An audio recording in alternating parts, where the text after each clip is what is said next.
এই বান্দা, জাহান্নামের কথা শুনে কেউ কি আলহামদুলিল্লাহ কয়?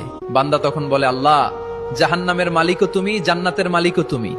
তুমি আল্লাহ খুশি হয়ে যদি আমাকে জাহান্নামও দাও, তাও আমার আপত্তি করার কোনো অধিকার নেই। আল্লাহ তখন বলেন, বান্দা, জাহান্নামে গেলে তুই পুড়ে যাবি, তোর খুব কষ্ট হবে।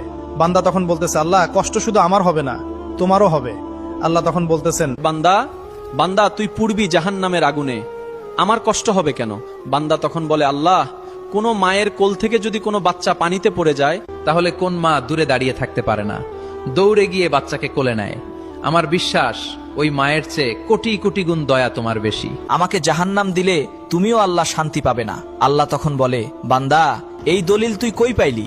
বান্দা তখন বলে, আল্লাহ, আমাদের জাতির পিতা ইব্রাহিম আলাইহিসসালাম তোমার প্রেম মুখে নিয়ে যখন নমরুদের আগুনে পড়ে গেল, তার আগেই তুমি বলে দিলে, আগুন, তুমি ঠান্ডা শীতল হয়ে যাও।